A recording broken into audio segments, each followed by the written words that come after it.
प्रभूची स्तुती असो आणि प्रभु को सदा धन्यवाद क्योंकि उसकी अच्छाई की वजह से हम लोग एक बार इकट्ठा हो सके और क्योंकि हमें मालूम है कि परमेश्वर की दया के बिना मनुष्य के जीवन में कुछ होता नहीं है, लेकिन हमारे जीवन में तो बहुत सारा कुछ हो रहा है।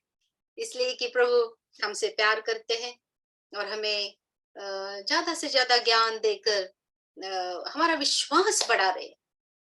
इस सब का बाइबल स्टडी करके एक दूसरे की साक्ष्य सुन के क्या होता है, खाली हमारा विश्वास बढ़ जाता है प्रभु के वचन पे और प्रभु कितना नजदीक से हमें काम करते हैं। तो इसलिए हम प्रभु की धन्यवाद देते हैं कि प्रभु ने हमें एक बार और ये बाइबल स्टडी में लेके आए। प्रभु को सदा धन्यवाद। पास्टर संतोष आप प्रेयर करके फिर हम स्तुति आराधना कर सकते हैं। आइए हम दुआ करेंगे। प्यारे प्रभु, हम धन्यवाद देते हैं आज के दिन के लिए। फिर से प्रभु, आपने इस सुंदर प्लेटफॉर्म को तैयार किया। प्रभु यीशु मसीह, हम आपके नाम को धन्यवाद देते हैं। एंड टाइम बाइबल स्टडी प्रभु यीशु मसीह, ये माध्यम से प्रभु यीशु मसीह हम एवरी फ्राइडे एवरी सैटरडे प्रभु एक जगह पे आते हैं और प्रभु यीशु मसीह आपको बाइबल में लिखा है, प्रभु यीशु मसीह ने आपको चेले से कहा कि जहाँ पे 2 या 3 मेरे नाम में है वहां पे मैं हूँ। लॉर्ड यीशु मसीह, आप हमारे बीच में हैं, आप हमारी इस बाइबल स्टडी के साथ में रहते हैं और जो भी है प्रभु यीशु मसीह, आप हमको प्रभु ज्ञान सिखाते हैं, ज्ञान सिखाते हैं और प्रभु वचन के द्वारा प्रभु आप हमें बुद्धि देते हैं, आप हमें चलाते हैं। हम आपके नाम को धन्यवाद देते हैं, हम आपके नाम की बढ़ाई करते हैं, हम आपके नाम की प्रशंसा करते हैं, हम आपके नाम को प्रभु धन्यवाद देते हैं। और प्रभु यीशु मसीह सिस्टर अनुराधा जी के लिए हम धन्यवाद देते हैं कि जिनके द्वारा प्रभु हम आपका पवित्र कलाम सीखते हैं और प्रभु और उनको बुद्धि दीजिए और उनको ज्ञान दीजिए और उनका प्रभु प्रकटीकरण दीजिए, ताकि प्रभु और कोई गहन बातें प्रभु हम बाइबल के अंदर से सीखे। प्रभु यीशु मसीह, हालेलुया। प्रभु आने वाला है, यीशु आने वाला है, जीसस इज कमिंग सून। और प्रभु सच्ची में हम रेडी होना है और आपके मंडली को लेने के लिए प्रभु आप आने वाले हैं और हमको तैयारी करना है प्रभु यीशु मसीह, और आप हमें तैयार कर रहे हैं। धन्यवाद देते हैं प्रभु यीशु मसीह। हम और हमारे परिवार के साथ में, हमारे लोगों के साथ में हम तैयार होना प्रभु, यही आपको आशा है प्रभु यीशु मसीह, हालेलुया। धन्यवाद देते हैं आज के बाइबल टीचिंग को लॉर्ड में आपके हाथ में देते हैं, और जो सरिता उनका फैमिली, उनके सारे मिनिस्ट्री को लॉर्ड में आपके हाथ में, जो हमारे सारे ज्वाइन होने वाले हर एक सदस्य को लॉर्ड में आपके हाथ में देते हैं। धन्यवाद देते हैं प्रभु यीशु मसीह, या वापस फिर से मुझे प्रार्थना करने का मौका दिया, मैं आपके नाम को कोटि कोटि धन्यवाद देते हैं। धन्यवाद के साथ में आगे का सारा समय प्रभु आपके हाथ में देते हैं। ये प्रार्थना विनती हमारा सर्वशक्तिमान उद्धार करता प्यारा प्रभु यीशु मसीह के प्यारे मीठे नाम में मांगते हैं, आमीन। Thank you Jesus. गीतों के द्वारा प्रभु की स्तुति करेंगे।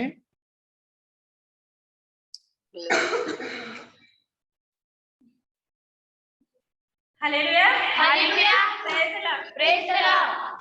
बिन तेरे में कुछ भी नहीं, बिन तेरे में कुछ भी नहीं, यहोवा तेरी ज़रूरत है, यहोवा मुझे तेरी ज़रूरत है। प्यार तू करता इतना, प्यार तू करता इतना, अपने हाथों में तुझे मेरी सूरत है, यहोवा मुझे तेरी ज़रूरत है, यहोवा मुझे तेरी ज़रूरत है। तू मेरे चेहरे की रौनक और है मेरी क़ुव्वत, तू मेरे चेहरे की रौनक और है मेरी क़ुव्वत। अजमत और जलाल के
गरिंदा परिंदा पहाड़ दरिया और फूलों से धरती सजाई गरिंदा परिंदा पहाड़ दरिया और फूलों से धरती सजाई कायनात इतनी सुंदर बनाई कायनात इतनी सुंदर बनाई कितने खूबसूरत है यहोवा मुझे तेरी जरूरत है यहोवा मुझे तेरी जरूरत है प्यार तू करता इतना प्यार तू करता इतना अपने हाथों में खुशी मेरी सूरत है यहोवा मुझे तेरी जरूरत है यहोवा मुझे तेरी जरूरत है हालेलुया और प्रेज़ द लॉर्ड प्रभु की स्तुति हो। प्रभु अपना सच में कितना सुंदर है। उसने जो भी बनाया सब कुछ सुंदर है। खुद परमेश्वर ने कहा जब उन्होंने बनाया ये दुनिया तो बोला ये कितना अच्छा है। लेकिन हमें मालूम है कि इतना अच्छा अभी रहा नहीं है। लेकिन प्रभु के आने के बाद वापस सब कुछ अच्छा होने वाला है। आमीन। जो परमेश्वर ने अच्छा किया वो कभी नष्ट नहीं होता है। जो भी उसने किया, शैतान ने अगर भी कुछ किया, लेकिन प्रभु में सब कुछ पुनः अच्छा होने वाला है। और हम प्रभु यीशु मसीह के साथ हम इस दुनिया में उसकी सब अच्छाई अनुभव करने वाले हैं। प्रभु की स्तुति हो। आमीन आमीन। ओके, सो हम आज बाइबल स्टडी अपना आगे ले जाते हैं हम। और हम महासंकट काल के बारे में ज्यादा जानेंगे। लेकिन उसके पहले मैंने सोचा कि जो भी हमने आज तक पढ़ा है, स्टडी की है, उसको सच्चे में समझकर आगे बढ़ना बहुत अच्छा है। लेकिन क्योंकि हमने अगर जो भी हमारा बाइबल स्टडी आज तक हुआ है, अगर उसमें से समझ में नहीं आया कि हम खुदावन ने क्या कहा और कौन सा टाइम था, अभी कौन से टाइम में हम है, तो ये महासंकट काल के बारे में भी हमें कुछ समझ में नहीं आएगा। इसलिए अच्छा है कि हम कुछ समझ सके। तो देखते हैं, हम शुरू करते हैं।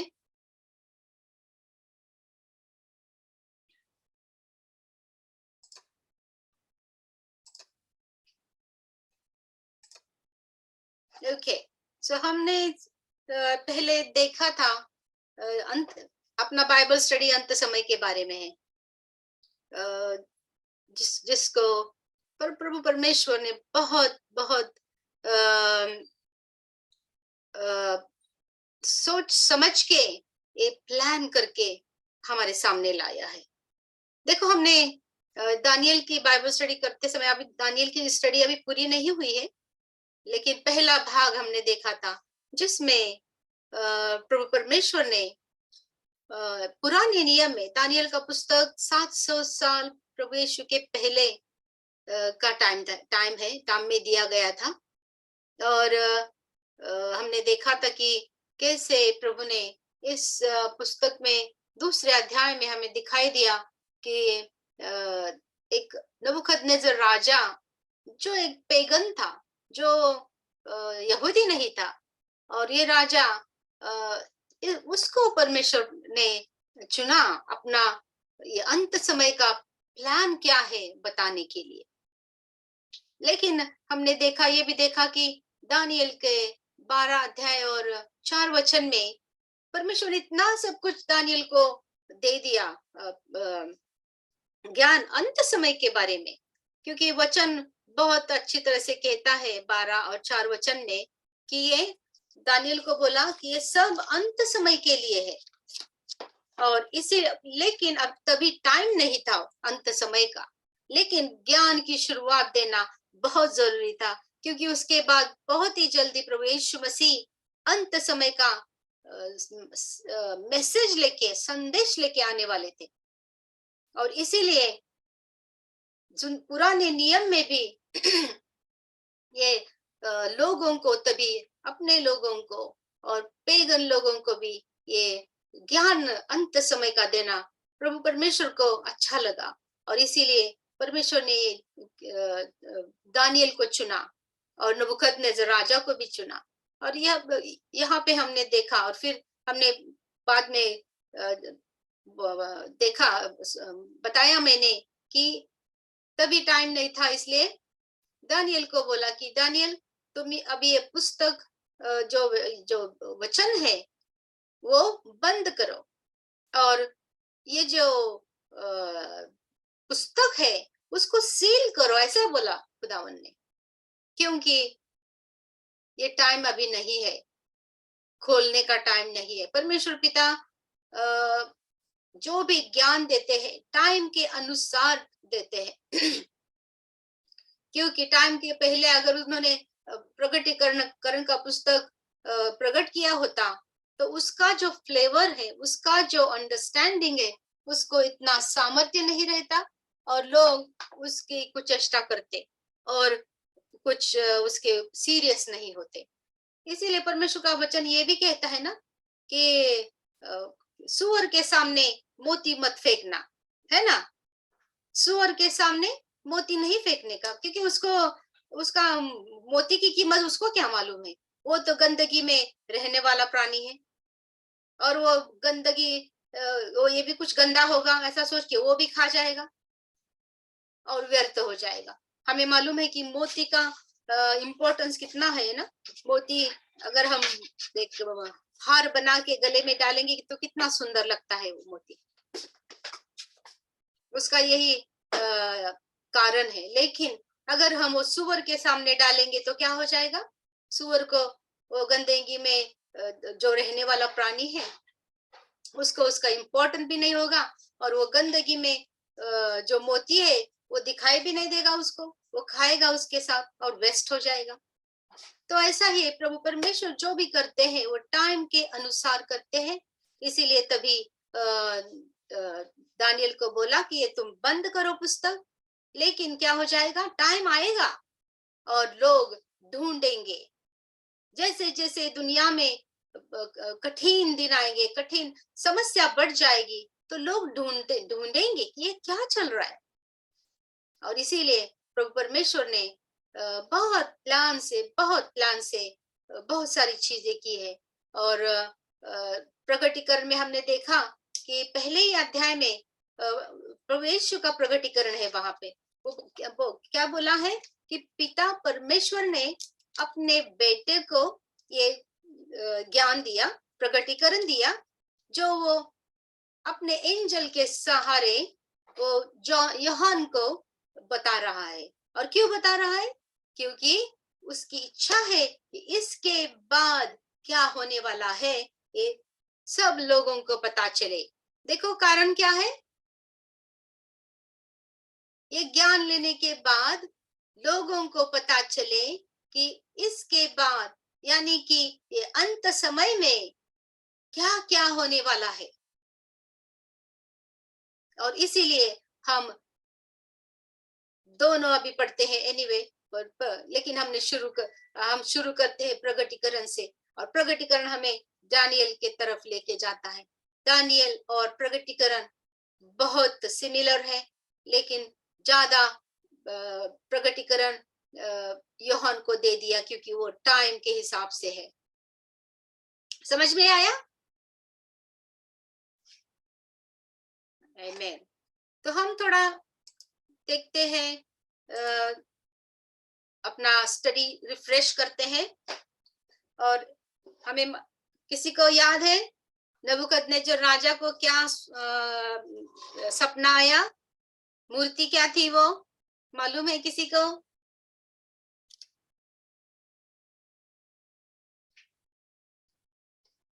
कोई बोल सकता है?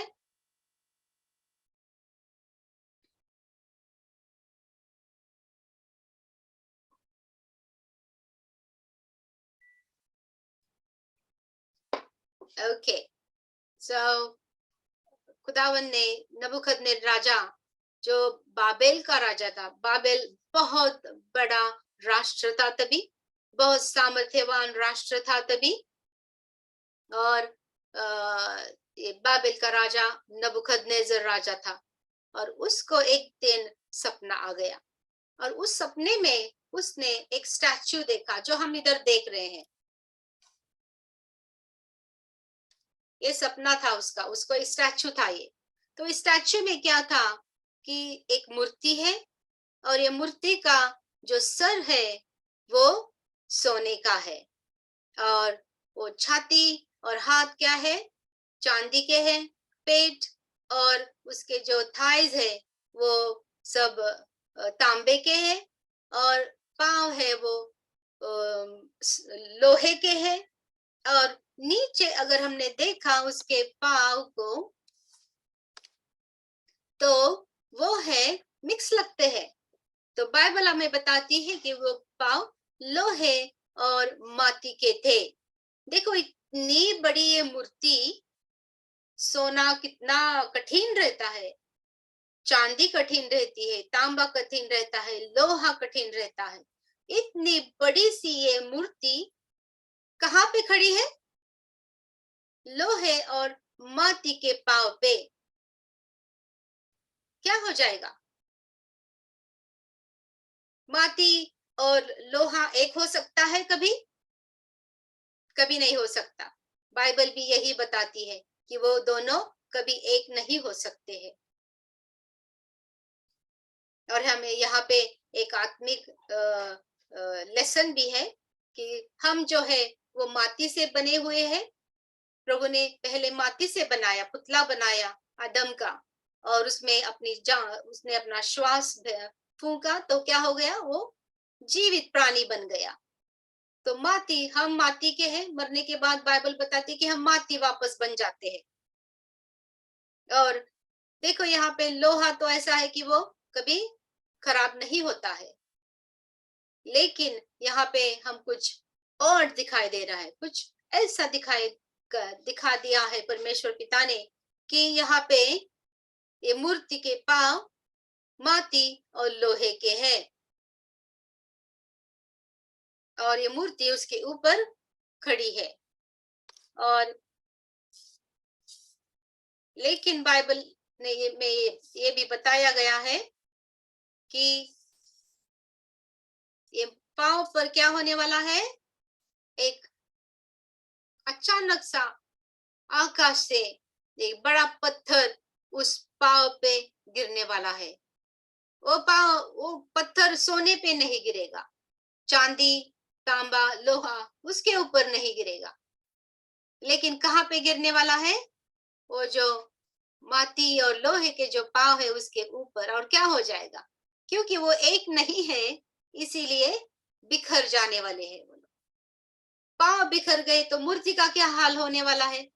मूर्ति तो गिर जाएगी, मूर्ति गिर जाएगी।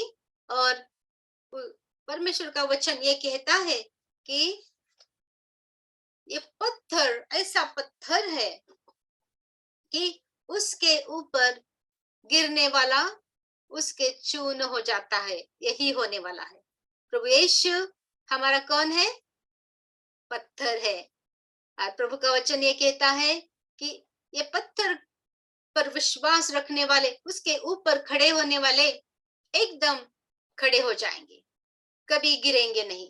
लेकिन जो लोग ये पत्थर पर विश्वास नहीं रखेंगे, उसको टकराएंगे, तो क्या होगा? ये पत्थर उनका भूगा कर देगा, चूर चूर कर दे। आमेन, एकदम सा।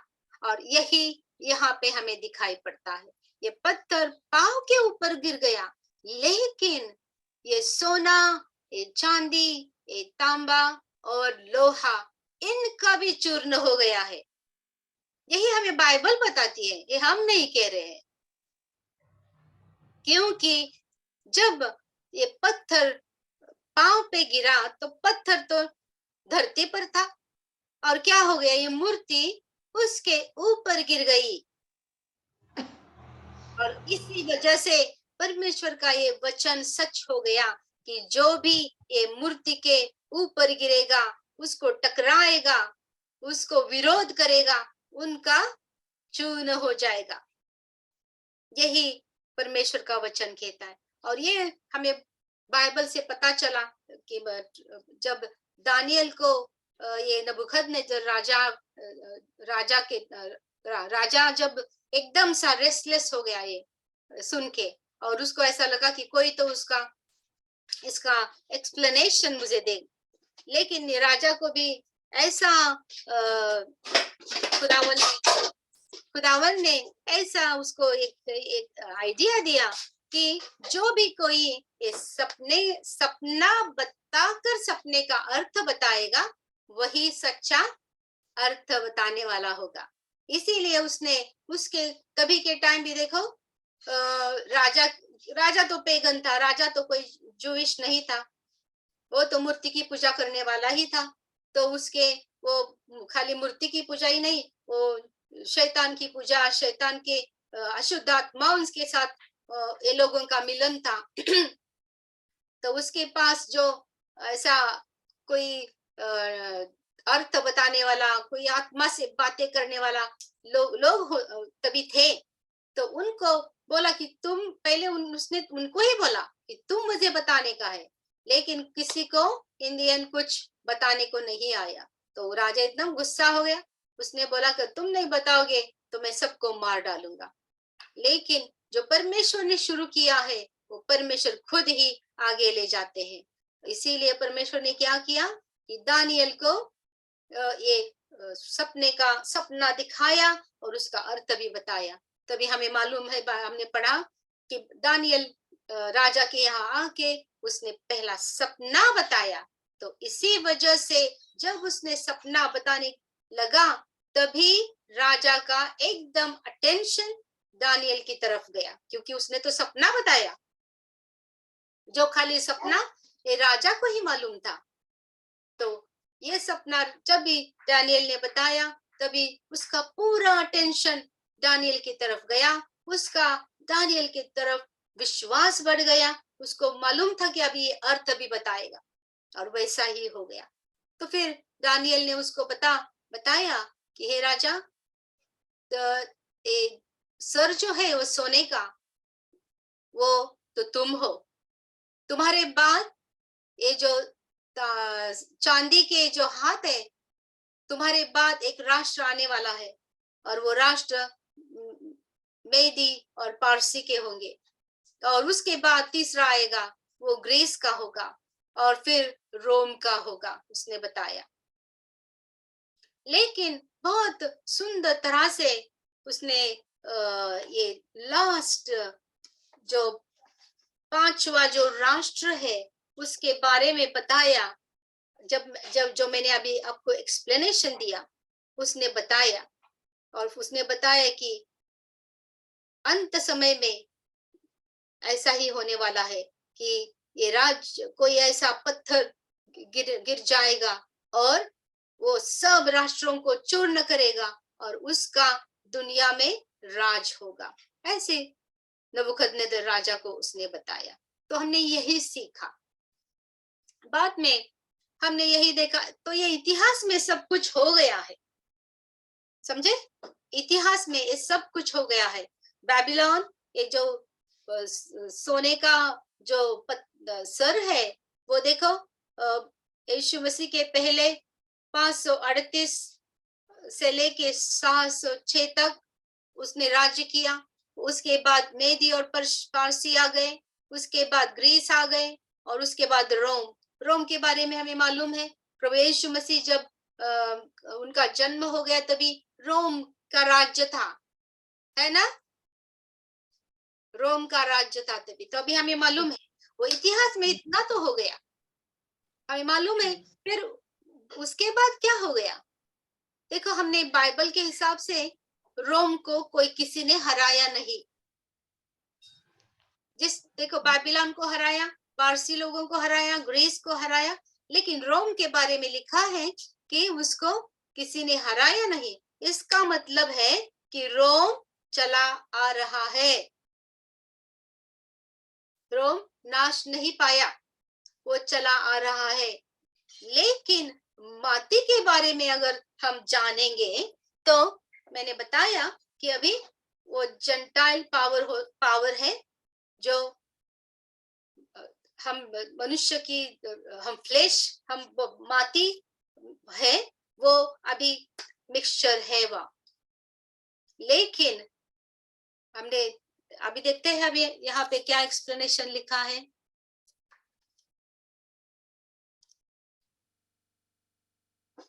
ओके, सो बाइबल के हिसाब से ये जो बात पाव, लोहे के पाव और माटी के और लोहे के पाव है, वो अंत समय के टाइम हो जाएगा। अंत समय के टाइम, अगर क्योंकि इतिहास में अगर ये हो जाता तो फिर एक ही राष्ट्र अब होता था। लेकिन हमने देखा कि एक राष्ट्र नहीं है, 70 नेशंस है ना, 70 राष्ट्र है। तो इसका मतलब है ये जो भी प्रोफेसी है वो अभी तक पूरी हुई नहीं है, लेकिन ये पूरी हो जाएगी, क्योंकि इसकी वजह से खुदावंद ने यही बताया है कि ये अंत समय में हो जाएगा। और हम जरा थोड़ा एक्सप्लेनेशन लेते हैं। दानियल का दूसरा अध्याय 41 और 43 वचन में क्या लिखा है, देखते हैं हम।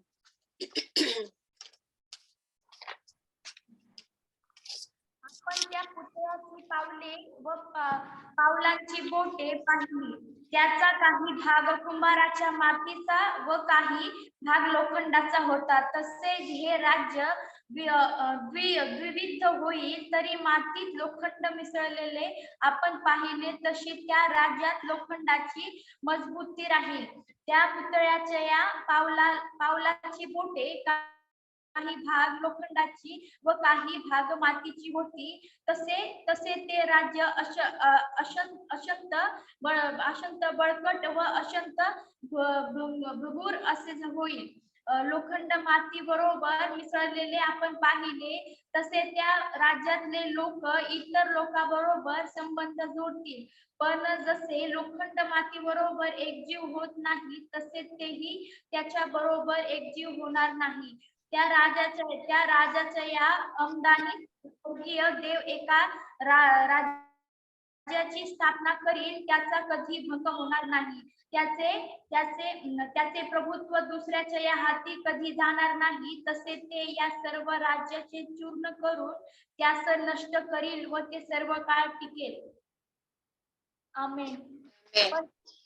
अभी हमने देखा कि जो ये ज्यादा से ज्यादा हम कॉन्सेंट्रेट कहाँ पे कर रहे हैं, तो ये जो लोखंड के पाव और माटी के पाव है उसके ऊपर, क्योंकि ये अंत समय के ये प्रोफेसी अभी तक पूरी नहीं हुई है, इसीलिए हम इस पर ज्यादा ध्यान दे रहे हैं। और फिर परमेश्वर के वचन के अनुसार हमने देखा कि दानियल के आगे का बाइबल स्टडी हमने नहीं किया था, क्योंकि बीच में हमने क्या सोचा कि हम रैप्चर के बारे में देखेंगे, क्योंकि टाइम इतना कठिन है कि कौन सा भी ज्ञान हमें तैयार नहीं कर सकता है, जितना ज्ञान हमें परमेश्वर का ज्ञान जो टाइम के ऊपर है, टाइम में हमें वही चीजें मालूम होनी चाहिए। तो देखो, हमने रैप्चर का जो एक बहुत बड़ी आशा है हमारे लिए, हम हर टाइम बाइबल स्टडी के अंत में यही कहते थे कि ये सब कुछ जो हो रहा है, ये तो खाली संकट काल जो आने वाला है, वो तो जो ऐसे लोगों के लिए है जो प्रभु के नहीं है, और जो लोग प्रभु के होते हुए भी, उसको जानते हुए भी जो सीरियस नहीं है जीवन में। समझे, अगर आप सीरियस नहीं है जीवन में, तो आप भी ये संकट काल में रुक जाएंगे, और ये संकट काल बहुत ही कठिन ऐसा संकट काल है। और इसीलिए हमने रैप्चर के बारे में बीच में ले लिया, और हमने रैप्चर के बारे में हमने क्या समझ लिया कि रैप्चर बाइबल में 2 टाइम रैप्चर के बारे में उसके बारे में लिखा गया है, और एक है वो दूसरा थेसलोनियन का अध्याय चौथा अध्याय में लिखा है कि हम लोग क्या होने वाले, हम हवा में लेके जाएंगे और उसको फिर हम यीशु मसीह को मिलेंगे। और मत्ती का जो अध्याय है उसके बाद उसमें लिखा है कि ये महासंकट काल के बारे में ऐसा लिखा है। तो बहुत सारा उधर कॉन्फ्लिक्ट होता है, बहुत सारे लोग कंफ्यूज हो गए, इसीलिए उसमें बहुत सारी आइडियाज आ गई। कोई लोग ऐसा बिलीव करने लगे कि रैप्चर है, जो प्रभु यीशु मसीह के साथ हम ऊपर जाने का जो एक इवेंट है, वो संकट काल के शुरू होने के पहले ही हो जाएगा। कोई लोग ऐसा समझने लगे कि हम आधा महासंकट काल तो 7 साल का है और 3-3.5 साल हम यहाँ पे रहेंगे, और जब भी वो शैतान का सिक्के का टाइम आएगा तभी प्रभु के लोग ऊपर लिए जाएंगे, संकट काल में हम नहीं रहेंगे। लेकिन कोई लोग, क्रिश्चियन लोग यही समझते हैं कि सब क्रिश्चियन लोग महासंकट काल में रहेंगे,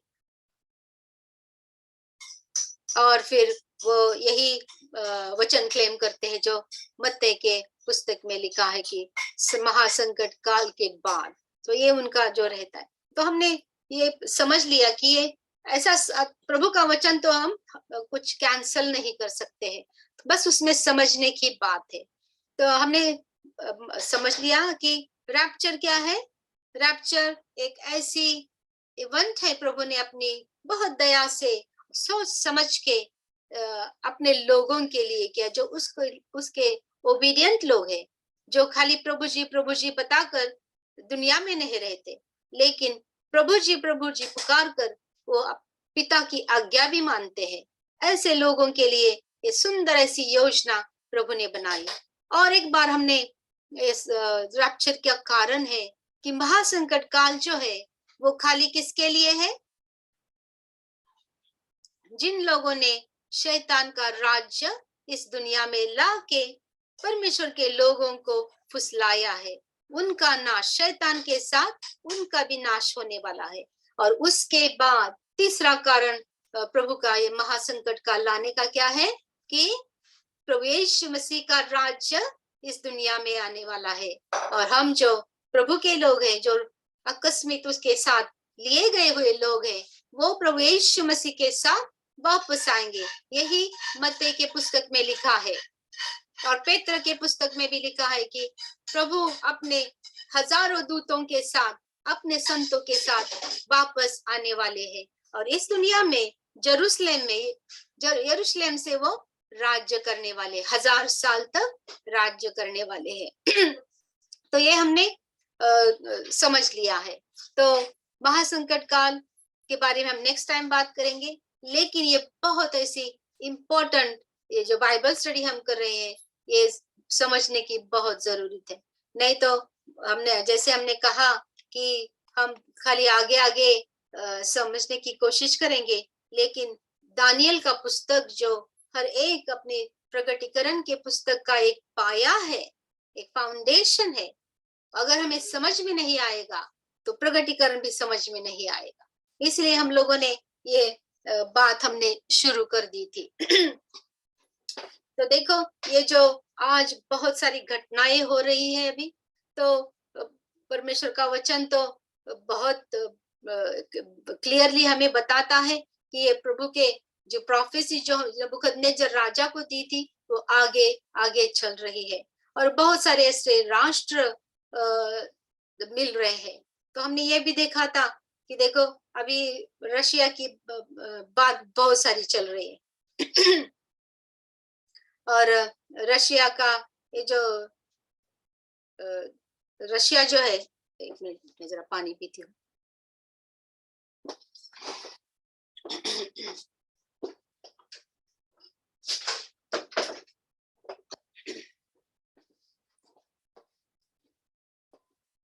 तो इज़ीकेल के पुस्तक में हमने जो देखा है, इज़ीकेल का पुस्तक, ये संकट काल के पुस्तक में अंत समय के बाइबल स्टडी में भी आता है।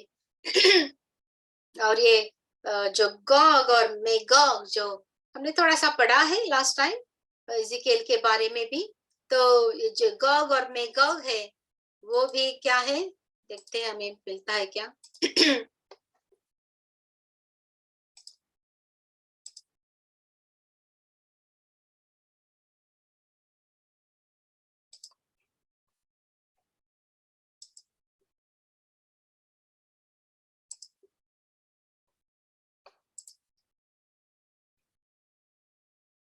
ओके, तो गॉग और मेगॉग जो है तो वो जो एरिया है, वहां का एरिया जो है वो एरिया बहुत सारे बाइबल टीचर के विश्वास रखते हैं कि वो रशिया के आसपास का एरिया है। और जब अभी ये जो वॉर चल रहा है अभी का, उससे ऐसा kind of भरोसा हो रहा है हमें कि ये अंत समय की लड़ाई अभी शुरू हो गई है।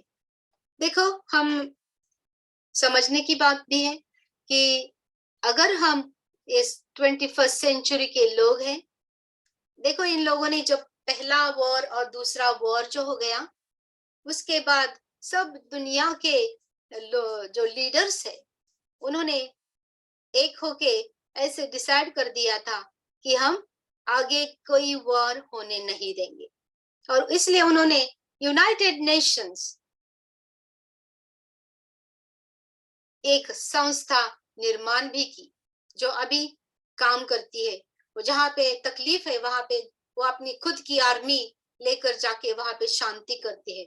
हमें मालूम है कि श्रीलंका में जब भी प्रॉब्लम हो गया था तभी यूनाइटेड नेशन के जो आर्मी है वहां पे पहुंची थी, तो हमें मालूम है। सो इसलिए एक क्या हो गया कि इन लोगों ने डिसाइड किया था कि तीसरा महायुद्ध हम कभी नहीं करेंगे, कोई महायुद्ध के लड़ाई के बारे में कोई सोचेगा नहीं, और फिर हम शांति के तरफ बढ़ेंगे। और ये परमेश्वर का एक वचन भी है, यशायाह में है वो पुस्तक में, ये लोग क्या करेंगे, इनका ये जो लोगो है उनका मोटो जो है, मैं वचन निकालती हूँ मैं।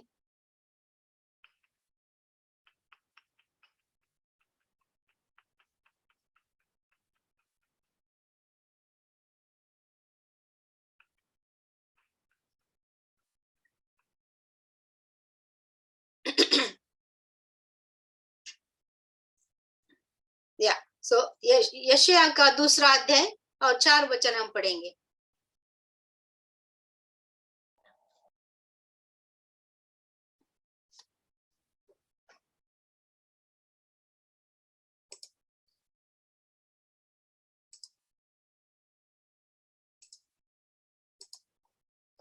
यशिया 4 दूसरा अध्याय 4 वचन।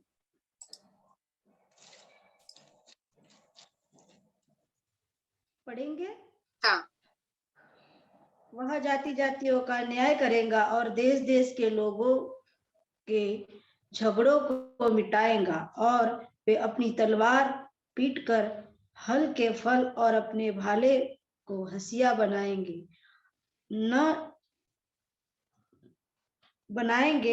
तब एक जाति दूसरी जाति के विरुद्ध फिर तलवार न चलाएंगी, न लोग भविष्य में युद्ध की विद्या सीखेंगे। देखो, तो ये यूनाइटेड नेशंस जो है उनका एक ध्येय है कि उनको कभी वॉर में नहीं जाना है, एक सीखेंगे भी नहीं, ऐसा उनका एक ध्येय था। और लेकिन देखो क्या हो रहा है अभी, यूनाइटेड नेशंस है, उनकी आर्मी भी है, और वो लोग जगह जगह पर जाकर वॉर का रोक भी देते थे। अमेरिका एक पावरफुल कंट्री है, वो भी हर जगह जाकर उधर जाके मदद करती थी। कितने से बहुत सारे साल तक अमेरिका अफगानिस्तान में थी, अमेरिका सीरिया में भी है, और इराक में भी है, इथियोपिया में भी है। बहुत सारे राष्ट्रों में ये पावरफुल लोग अपनी अपनी आर्मी भेजकर वहां पे वो लोग शांति करने के लिए जाते थे, ऐसे हमें बताया जाता है। एनीवे, तो हमने क्या देखा कि इतना सारा उन्होंने, इतना सुंदर है परमेश्वर का वचन। ये तो वचन खाली प्रभु यीशु मसीह को के लिए है, क्योंकि जब प्रभु यीशु मसीह आएंगे तभी ये वचन पूरा होने वाला है। लेकिन परमेश्वर का वचन लेके हम हमारा ध्येय भी बना सकते हैं। वैसे यूनाइटेड नेशंस ने भी ये वचन लेके अपने बहुत सारे ध्येय उधर वेबसाइट पर डाल दिए। लेकिन हम क्या देख रहे हैं? हम सब कुछ उल्टा पुल्टा देख रहे हैं। आज ऐसा नहीं लग रहा है कि यूनाइटेड नेशन कहां से भी उनका ध्येय यही हो सकता है। अभी उनके नाक के नीचे बहुत सारे लोग न्यूक्लियर का वॉर के लिए न्यूक्लियर हेड तैयार कर रहे थे, अपनी अपनी आर्मी स्ट्रॉन्ग कर रहे थे, बहुत सारा दंगा फसाद कर रहे थे, बहुत सारे छोटे छोटे वॉर होते रहे। इजराइल के विरोध में कितने सारे वॉर हो गए, इजिप्ट में दंगा फसाद हो गया, कितने बार राष्ट्रों में प्रॉब्लम्स हो गए। लेकिन कुछ यूनाइटेड नेशन अभी तक रोकने के लिए सक्सेस नहीं हो गया। और आज हम 21st सेंचुरी के लोग आज पूरा के पूरा हार चुके हैं। आज हमने देखा है कि एक दूसरे को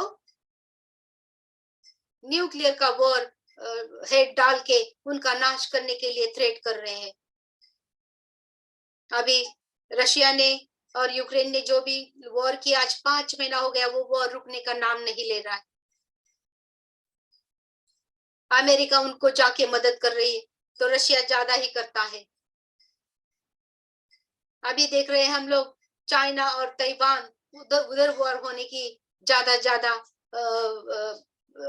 चांसेस है। और यहाँ पे रशिया अमेरिका के ऊपर भी न्यूक डालने की थ्रेट कर रहे हैं। तो ये क्या हो रहा है? क्या परमेश्वर का वचन सच हो रहा है? क्या ये जैसे परमेश्वर ने कहा कि ये दुनिया मेरी है, मैंने बनाई है। शैतान को बोला कि तुम जो कर रहे हो तुम करो, मैं जो कर रहा हूं मेरे लोगों को मेरी तरफ आने के लिए वो मैं करूंगा। लेकिन जो कि मैं एक परमेश्वर हूं, मेरे प्लान सक्सेस हो जाएंगे। मैं एक दिन ठहराऊंगा और उसी दिन तुम्हारा मैं नाश करूंगा, अंधकार की कोठरी में तुम्हें डाल दूंगा, और उसी को हम अंत समय कहते हैं। क्या परमेश्वर का वचन सच हो रहा है? परमेश्वर का वचन मत्ती के 24 अध्याय में अगर हम देखें तो पहले तो खुद यीशु मसीह ने बताया कि क्या हो जाएगा, कि बहुत एकदम सा डरने का नहीं बोला। कुछ बहुत सारे ऐसी चिन्ह जो है वो तो खाली उन्होंने बोला कि ये शुरुआत है संकट काल की, महासंकट काल की शुरुआत है। लेकिन जैसे जैसे आगे आगे चला गया तो ज्यादा से ज्यादा ऐसे चिन्ह उन्होंने दी हमें कि कितने नजदीक है हम ये महासंकट काल के, ये हमें समझ में आएगा। मैं वचन लेती हूँ।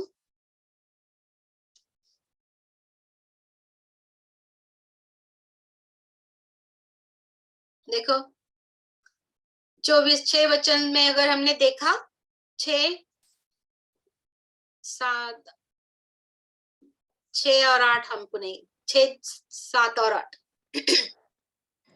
तुम्ही लढायाविषयी ऐकाल व लढायाच्या अवया ऐकाल, घाबरून जाऊ नये म्हणून सांभाळा, कारण असे होणे शक्य आहे परंतु तेवढ्यात शेवट होत नाही। कारण राष्ट्रावर राष्ट्र व राज्यावर राज्य उठेल आणि जागोजागी दुष्काळ व भूमिकंप होतील, पण ह्या सर्व गोष्टी वेदनाचा प्रारंभ होत। आमेन। आमेन। तो एक चिन्ह है जो वेदना की शुरुआत है। खुदावन ने बोला पहले तो आवया आएगी लड़ाई की, तो वो तो टाइम चला गया, बहुत सारा हमने सुना, ये करेगा वो करेगा वो करेगा। तभी खाली आवया ही थी, तो कुछ लड़ाई छोटी छोटी हो गई, कुछ नहीं हो गई। उसके बाद क्या हो गया? तो खुदावन ने बोला कि घबराना नहीं, तभी घबराना नहीं, ये होना बहुत अवश्य है, क्योंकि ये प्रोफेसी आगे जानी ही चाहिए, क्योंकि खुदावन को ये सब शैतान का गेम नष्ट करना है और खुद इस दुनिया में उसको अपना राज्य स्थापन करके अपने लोगों के साथ वो रहना है। तो ये बाइबल प्रोफेसी जो खुदावन ने की है वो आगे जाने की जरूरत है और जाएगी। तो बाद में देखा राष्ट्र राष्ट्र रुठेल, राज्य राजा रुठेल। अभी देखो राष्ट्र राष्ट्र के ऊपर उठ रहे हैं। हाँ, राष्ट्र राष्ट्र के ऊपर, राज्य राज्य के ऊपर। अभी बाद में क्या हो जाएगा? दुष्काल और भूमिकंप हो जाएगा। तो ये तो शुरुआत है, वेदना का प्रारंभ है। अगर दुष्काल और भूमिकंप से जो नाश हो रहा है, अगर ये शुरुआत खाली है, तो जब ये ज्यादा हो जाएगा तो क्या हो जाएगा? और बहुत सारे बाइबल के जो भविष्यवाणी की अभ्यास करने वाले जो लोग हैं, वो बिलीव कर रहे हैं कि परमेश्वर प्रकटीकरण में जो एक छाप है, सिक्के 6 सिक्के हैं, तो उस सिक्कों में जो लिखा है वो बहुत बुरा है, बहुत बुरा है। लेकिन वो सब की शुरुआत अभी हो रही है।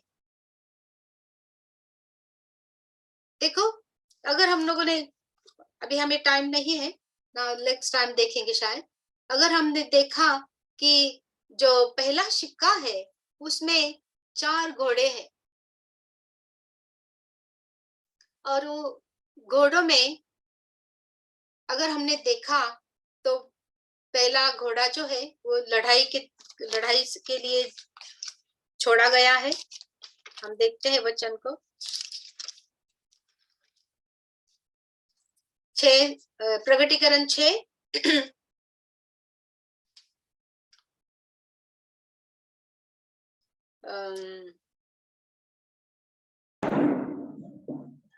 8 तक पढ़ना, 1-8 तक पढ़ लेना। शिक्के फोडण्यात आले, मग कोकराने त्या 7 शिक्क्यापैकी एक शिक्का फोडला, ते मी पाहिले। तेव्हा 4 प्राण्यांपैकी एक गर्जनेसारखा ध्वनीने ये असा म्हणाला, ते मी ऐकले। मग मी पाहिले, तो एक पांढरा घोडा आणि त्याच्यावर बसलेला स्वार माझ्या दृष्टीस पडला। त्याच्याजवळ धनुष्य होते, मग त्याला मुकुट देण्यात आला। तो विजय मिळवीत आणखी विजयावर विजय मिळविण्यास निघून गेला। त्याने तो यहाँ पे हम देख रहे हैं कि यूहन्ना को परमेश्वर ने दिखाया कि एक पांढरा घोड़ा है, और ये पांढरा घोड़ा क्या करता है कि उसके ऊपर एक सवार है और उसके हाथ में एक धनुष्य है। धनुष्य हमें मालूम है कि ये लड़ाई के लिए भी यूज करते हैं, लेकिन इसके पास बो नहीं है। वो धनुष्य और बाण जो रहता है वो बाण नहीं है यहाँ पे। और वो क्या करता है कि उसको एक मुकुट दिया गया, और वो क्या कर रहा है कि विजय पे विजय वो जा रहा है, और विजय पर विजय उसको मिल रहा है। तो बहुत सारे बाइबल प्रोफेसी के टीचर्स के अनुसार ये पांढरा घोड़ा, तो हमें मालूम है कि यीशु मसीह भी सफेद घोड़े पर बैठ के आने वाले हैं। तो बहुत सारे लोगों को बहुत सारे लोग ये भी विश्वास करते कि ये यीशु मसीह है, लेकिन यीशु मसीह ये हो नहीं सकते हैं, क्योंकि ये सिक्के कौन फोड़ रहा है? कौन फोड़ रहा है एक सिक्का? प्रभु यीशु मसीह जो स्वर्ग में है। और फिर जो अगर यीशु मसीह सीख के फोड़ रहे हैं तो नीचे वो आ नहीं सकते, तभी खाली वो आएंगे आखिरी व्हाइट घोड़े पे, सफेद घोड़े पे बैठ के। तो ये फिर बहुत सारे बाइबल प्रोफेट्स के टीचर इसको ख्रिस्त विरोधक जो एक जग का लीडर है वो समझते हैं। और वो क्या कर रहा है अभी, देखो ये राष्ट्रों को मिला रहा है उसके सामर्थ्य के अंदर। इसीलिए वो विजय पे विजय, यानी कि एक राष्ट्र उसको मिल गया तो उसका एक विजय हो गया ना। तो बहुत सारे ऐसे नेशंस है, सबके सब उसके फेवर में नहीं है, लेकिन ये उनको मिलाना चाहता है। देखो अभी पोप क्या कर रहा है, पोप दुनिया भर में जाके ख्रिस्ती लोगों को फंसा रहा है और एक डिनोमिनेशन को अपने चंगुल में ले रहा है। वैसे ही ये ख्रिस्त विरोधक भी कर रहा है।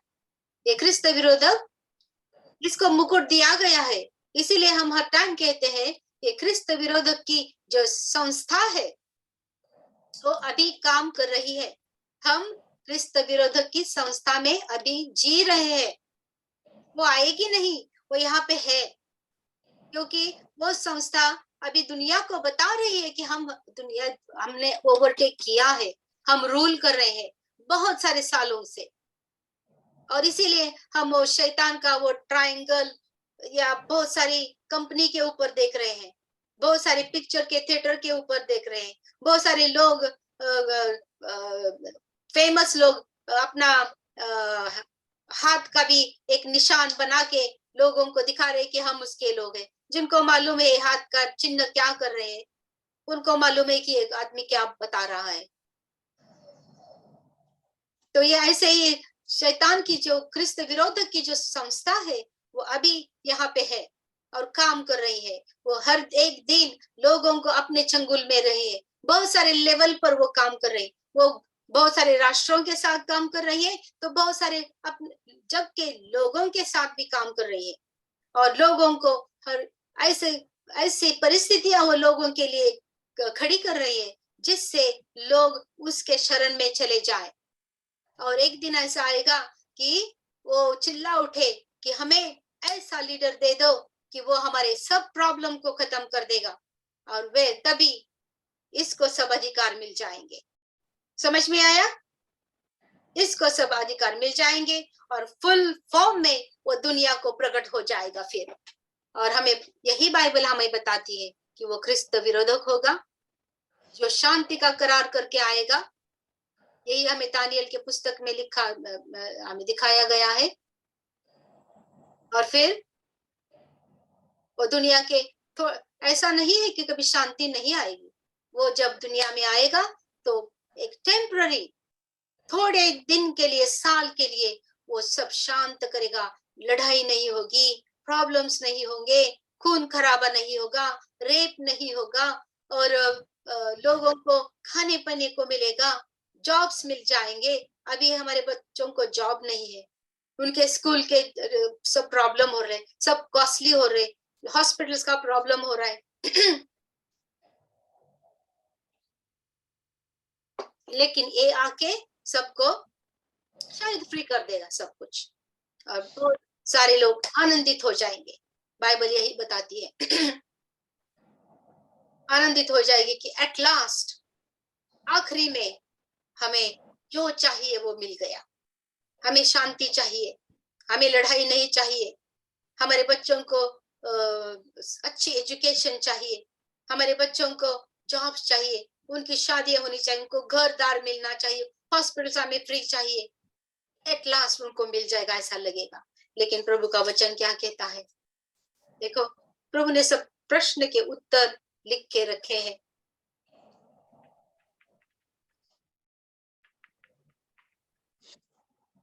प्रभु का वचन पहले थेसलोनियन 5 और 3 वचन को ही पढ़े।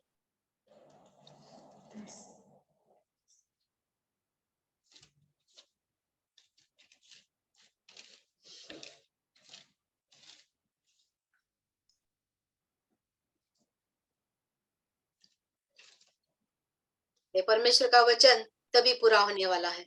नहीं तो ये कहाँ पे भी फिट नहीं होता है। पहले थेसलोनिकस 5:3 शांती आहे, निर्भय आहे असे ते म्हणतात, तेव्हा गरोदर स्त्रीला ज्याप्रमाणे अकस्मात वेदना होतात, त्याप्रमाणे त्याचा अकस्मात नाश होतो आणि ते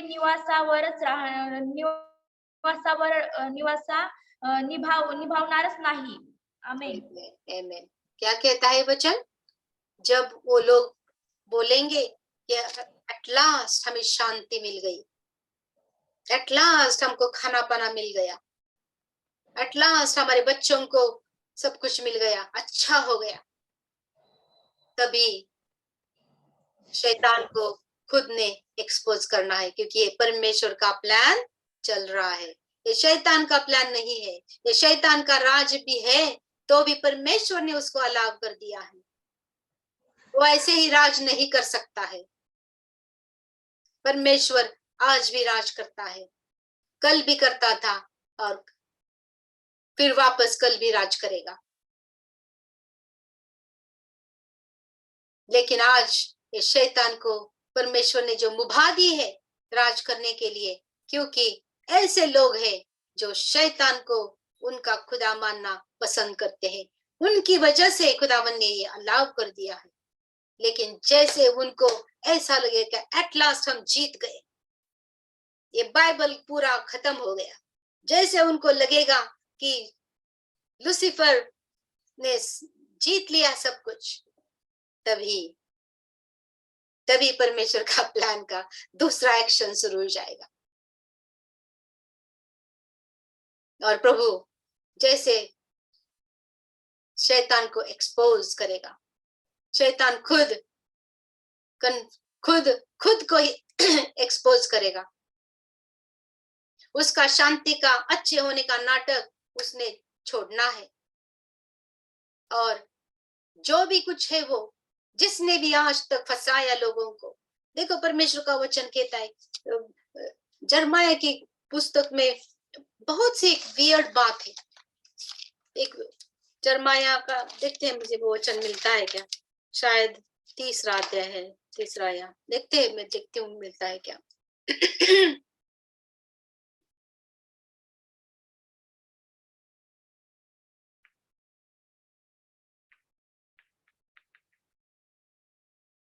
I don't think I will get that now.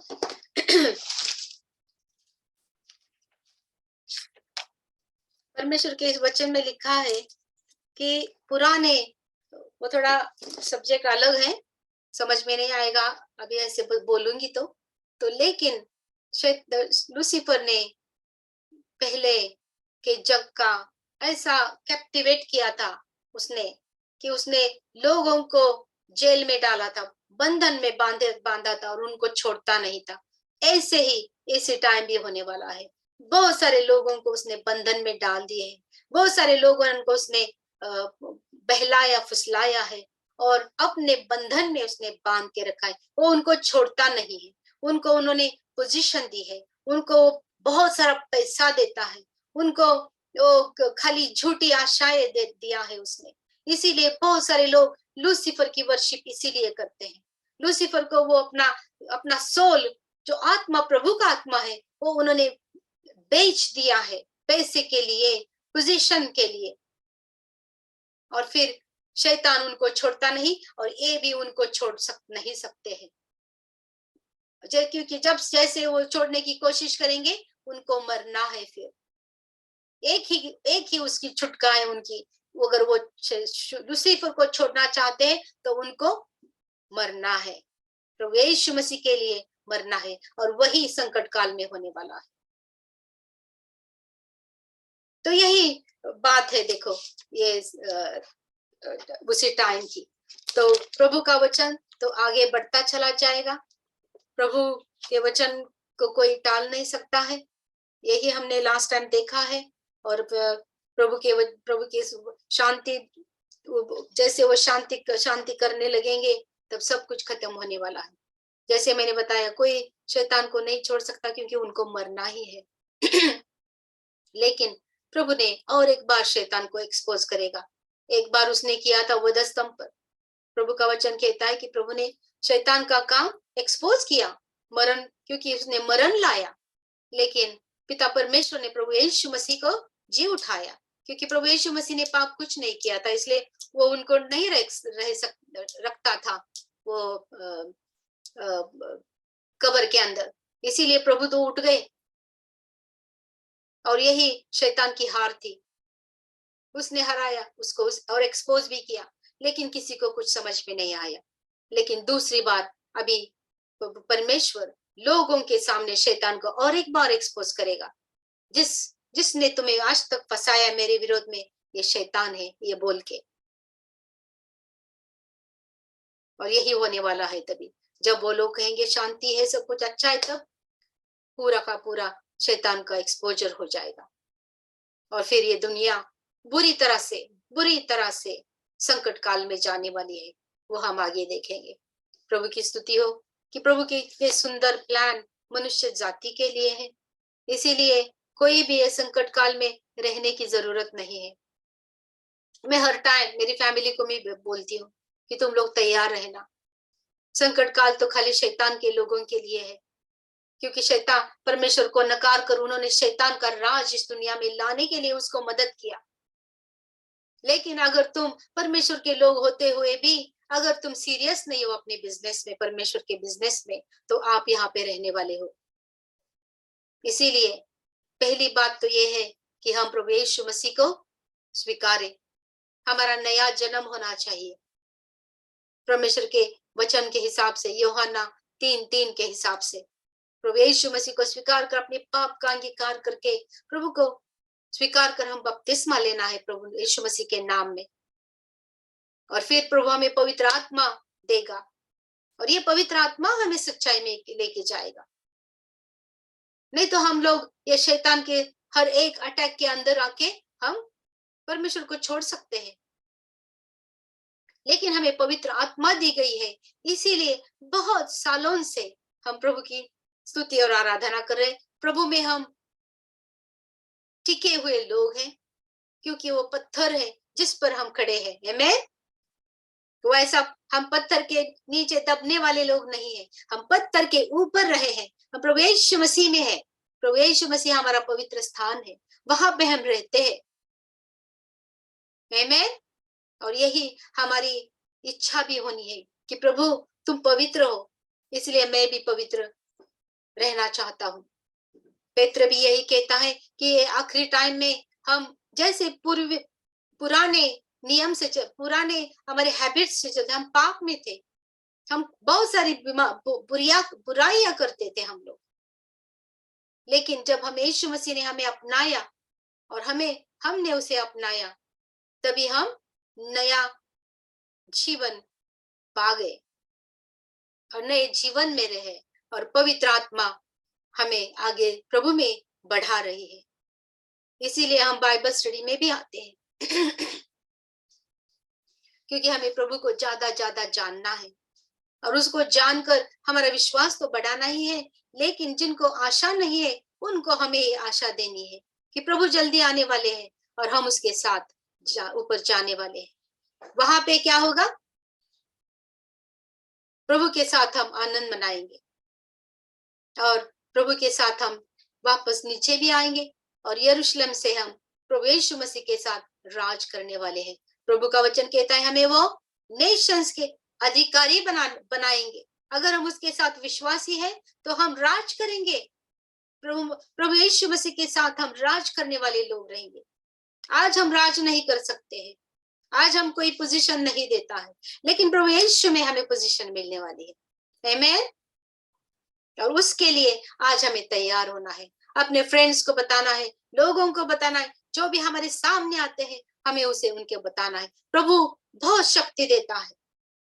कल मेरे यहाँ एक लड़की आ गई, वो श्रीलंका से थी वो लड़की, और बहुत मुझे तो उसके 2-3 साल से वो हमारे साथ है, लेकिन उसके बारे में मैंने कभी सोचने की जरूरत ही नहीं पड़ी, कभी लगा भी नहीं। लेकिन 1 साल तक उसको हमारा कुछ पहचान नहीं रही, लेकिन जैसे वो आ गई कुछ इस टाइम अलग सा हो गया, मुझे उससे बहुत ऐसा जैसा लगाव जैसा हो गया, और मैंने बहुत प्यार से उसके साथ में बात कर रही थी, क्योंकि वो बहुत ही मुश्किल में है। उसका किडनी फेल हो गया है, उसको हार्ट का प्रॉब्लम है, बहुत सारे ऐसे प्रॉब्लम है उसको। तो मैं उसको बहुत प्यार से मैं उसको बात कर रही थी वगैरह वगैरह। एक फिर दूसरे तीसरे टाइम कल जब आ गई वो मुझे मिलने के लिए, मुझे नहीं मालूम क्या हो गया, मैं उसके तरफ देखकर मुझे ऐसा लगा कि इसको मैं यीशु के बारे में बोलना ही है। लेकिन मुझे मालूम नहीं था कि वो क्या है, हिंदू है या क्या है। मेरी एक लड़ाई चल रही थी मेरे मन में, कैसे शुरू हो जाए। तो मैंने कहा प्रभु अगर तुम्हारी इच्छा है तो तुम शुरू हो जाओ।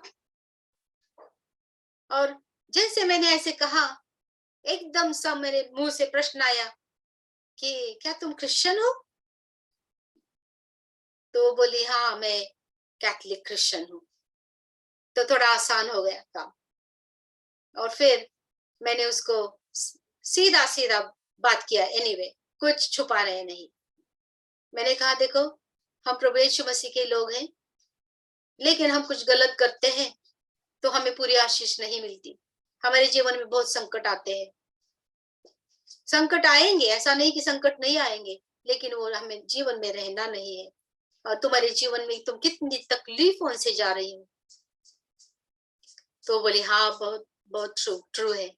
तो मैंने कहा देखो तुम प्रभु को अपना जीवन देना है, और जो भी तुम बाइबल में अगर कुछ लिखा नहीं है तो तुम नहीं करना है। मैंने कहा तुम मेरी से प्रार्थना करती हो? तो वहां मैं करती हूँ। तो मैंने कहा कहाँ पे लिखा है बाइबल में मेरी को प्रार्थना करना है?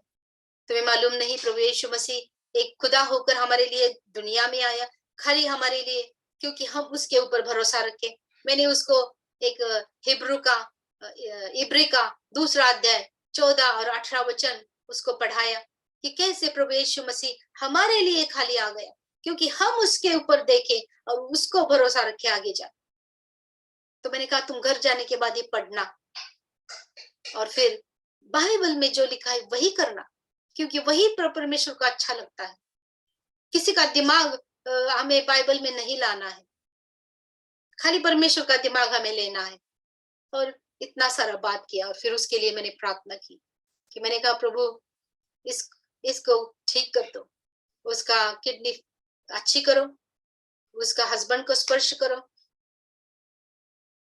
और फिर वो गई, और फिर उसके साथ उसके बारे में मैं सोचती हूँ और प्रार्थना भी कर रही हूँ। मैंने खुदा को कहा कि उसका टाइम था तारण का, इसीलिए तुमने ये सब कर दिया। नहीं तो इतने सालों से मैं उसको जानती हूँ, लेकिन ऐसा कभी नहीं हुआ था। तो मैंने कहा प्रभु अपने नाम के लिए ये करो, अपने नाम के लिए ये करना, और जो आप अनेक लोगों के तारण के लिए अपने जो अपना प्राण अर्पण किया है वो लोगों तक पहुंचाना। ऐसी शक्ति प्रभु परमेश्वर हमें देता है। हम बहुत सारे लोगों को लगता है कि हमें शुभ वर्तमान बताना है, लेकिन हमारा जीवन भी परखना इतना ही जरूरत है। अगर हम अपना जीवन नहीं परखेंगे तो फिर मुश्किल हो जाती है और मुश्किलें बढ़ भी जाती है। इसीलिए जो हम प्रभु के लोग हैं, पहले अपना जीवन पवित्र रखना है, प्रभु को उससे प्यार मिलना है, आनंद मिलना है, और फिर प्रभु हमें उसके कार्य के लिए, उसके राज्य जो आने वाला है, उसके राज्य को बढ़ाने के लिए हमारा यूज करेगा।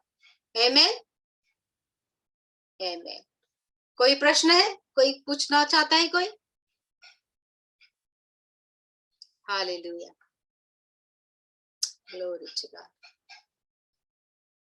कुछ समझ नहीं आया?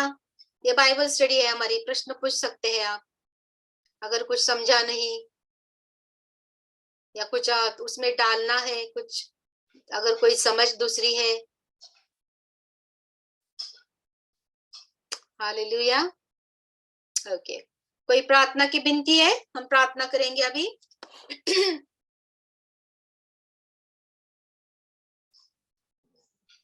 सिस्टर आमची प्रार्थना विनंती आहे।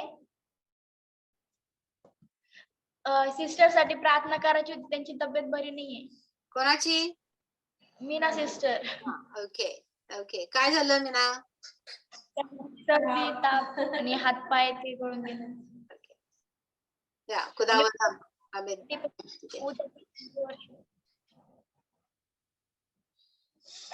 अनिता, हा, माझ्या मम्मीची पण तब्येत बरी नाहीये. प्रेज द लॉर्ड, प्रार्थनेमध्ये ठेवा. आणि मला पण बरं नाही होता, पण आता थोडा बरं आहे आज. तर प्रार्थनेमध्ये ठेवाल, कारण हे माहित नाही काऊन तर एकदम तर मम्मीला तापच येऊन राहिलाय 2-3 दिवस झाले. करेंगे हम लोग. हमारा प्रभु है, उसने हमें शैतान के हर एक चंगुल से छोड़ा है, छुड़ाया है, तो हमें बीमारियों से तो वैसे निकलने चलेगा. आमेन. चलिए हम प्रार्थना करते हैं. प्रभु, हम धन्यवाद देते हैं और आपकी प्रशंसा करते हैं. हम आपको बहुत धन्यवाद देते हैं क्योंकि आपने आज हमारे साथ बात की है, हमें अच्छी तरह से समझाया है कि आपका अंत समय का प्लान क्या है. प्रभु, हम बहुत धन्यवाद देते हैं कि शैतान का हर एक काम आपने वधस्तंभ तो नष्ट ही कर दिया, लेकिन आज प्रैक्टिकली हमारे आंखों के सामने ये शैतान की जो संस्था बनी है, उसको हम हमारे आंखों के सामने हम नाश करने वाले हो और अपने लोगों के साथ इस दुनिया में राज करने वाले हो. हम उसके ऊपर हमारा ध्यान दे चुके हैं खुदावन. और मैं हर एक हमारे बाइबल स्टडी सुनने वाले हर एक लोगों के लिए प्रार्थना करती हूँ खुदावन कि उनकी आंखें भी बस आपके साथ जाने के ऊपर होगी खुदावन, इसीलिए कि संकट काल में हम यहाँ रहना नहीं है. हम आपको धन्यवाद देते हैं. ये बाइबल स्टडी सबके लिए आशीषित करो खुदावन. खुदावन, जो भी उनको कठिनाई है, हम पवित्र आत्मा से प्रार्थना करते हैं कि पवित्र आत्मा उनके साथ रहो और जैसे हमें प्रकटीकरण देते हो तो ऐसे हर एक को देना जो आपके लिए भूखे और प्यासे है खुदावन. हम आपको धन्यवाद देते हैं खुदावन. आज हम प्रार्थना कर ले, ये सीजन बहुत खराब है, बहुत सारी बारिश इंडिया में गिर रही, बहुत सारी जग में दंगा फसाद और पूर से बहुत सारा नाश हो रहा है खुदावन. खुदावन, हम प्रार्थना कर रहे हैं हमारे हर एक भाई और बहनों के लिए खुदावन. यहाँ पे मैं मीना के लिए, चर्च के हर एक लोगों के लिए, अनीता और उनकी माँ, उनके लिए भी हम प्रार्थना कर रहे खुदावन कि खुदावन हम आपके लोग होते हुए हम बस हमें बहुत ऐसी आशा हमारी आपके ऊपर है. हम जग के लोगों जैसा नहीं कहेंगे कि हमें ये सीजनल बीमारी आ गई खुदावन, क्योंकि आपने हमें बहुत बार हमें बीमारियों से बचाया है. इसलिए आज प्रभु यीशु मसीह के नाम से हम हर एक बीमारियों को, सर्दी को, जो खांसी है खुदावन, जो वीकनेस है खुदावन, हड्डियों की बीमारी है खुदावन, इससे हम हर एक खुदा के लोगों को हम छुटकारा घोषित कर देते हैं खुदावन. शैतान का हर एक काम जो दूसरे लोगों में से हमें एक करने की काम करता है, वो हम यीशु मसीह के नाम से हम बांध देते हैं खुदावन. इसी वक्त खुदावन आपकी हीलिंग की सामर्थ्य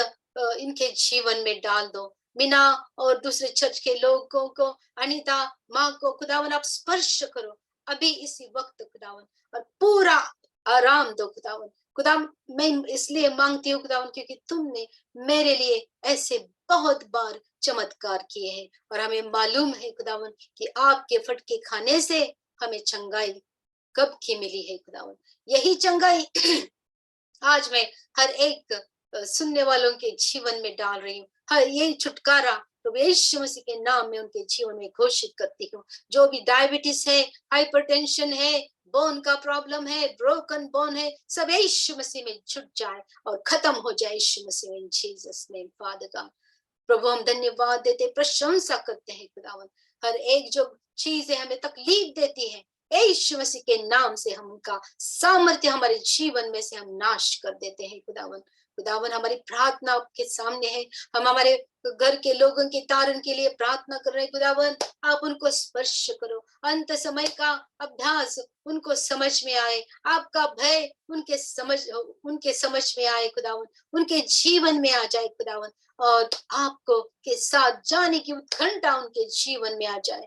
तो खुदावन, उनको जिनका तारण नहीं हो गया उनको तारण होना जरूरी है खुदावन. उनको तारण दे दो खुदावन. जिनको शैतान से, चंगुल से छुटकारा चाहिए, छुटकारा उनको दे दो खुदावन. जिनका शैतान ने मन बांध के रखा है वो प्रभु यीशु मसीह में खुल जाए और प्रभु आपकी आत्मा उधर स्पर्श करे।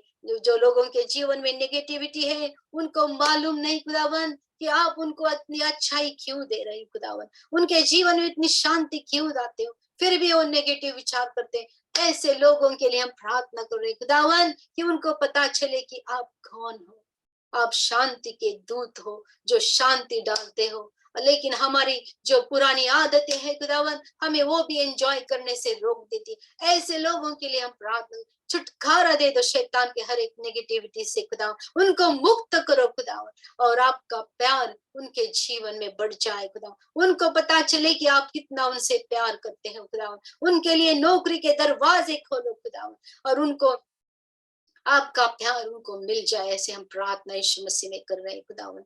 हम प्रार्थना सुनीता के लिए कर रहे, सुधा के लिए खुदावन, उनके जीवन में आप कार्य करो, वो आपने उनको बढ़ाओ खुदावन, उनको जीवन की हर एक खुशियां दे दो। शैतान ने जो भी चुराया है प्रभु यीशु मसीह के नाम में उनको लौटा दो खुदावन, और उनका सोचने का ढंग भी बदल दो खुदावन। ऐसे हम प्रार्थना कर रहे हैं। हम स्वाति और सरिता के लिए प्रार्थना कर रहे खुदावन, उनके जीवन में आप पवित्र आत्मा का सामर्थ्य डालकर उनके जीवन में यश दे दो खुदावन। उनके जो भी शादी की तैयारी हो रही खुदावन, अब उनको आशीषित करो खुदावन। फाइनेंशियल सब कुछ उनको दे दो खुदावन, सब कुछ अच्छी तरह से होना चाहिए खुदावन, और आपका नाम बीच में ऊंचा होना चाहिए खुदावन। और आपने सब कंट्रोल में लिया है, इसलिए हम धन्यवाद और प्रशंसा करते हैं खुदावन। सब गौरव आपको देते हैं, क्योंकि आपकी अच्छाई की वजह से हम यहाँ पे हैं खुदावन, और इसलिए हम सब धन्यवाद और गौरव के साथ आपको स्तुति करते हुए प्रभु यीशु मसीह के नाम में हम मांगते हैं। आमेन, आमेन लॉर्ड, थैंक यू जीसस। धन्यवाद देते हैं प्रभु को। कोई साक्ष्य है, कुछ बताना, खुदावन ने कुछ किया? Amen, hallelujah.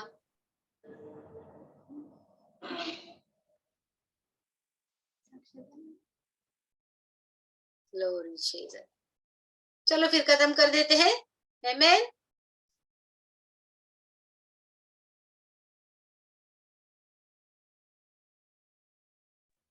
Praise the Lord aunty. Praise the Lord. कसे आहेस? हो मी छान, चांगली. तुम्ही कशा आहे? आम्ही पण बरे आहे. Praise the Lord. प्रार्थना विनंती आहे म्हटलं, ते छोटे बाळाची ना तब्येत खूप सिरियस आहे, त्यासाठी प्रार्थना करा. काय झालं बाळाला? बाळाला का ताप, म्हणजे सर्दी? नाही, ताप सर्दी नाही. Glory to Jesus.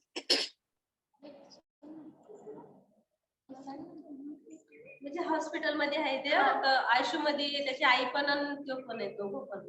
चर्चचे लोक आहे का? हो, गावाकडचे 2 महिने. ठीक है, हम सब मिलके प्रार्थना करेंगे खुदावंत, क्योंकि हमें चमत्कार की जरूरत है यहाँ पे। हम मध्यस्थी करेंगे। हालेलुया।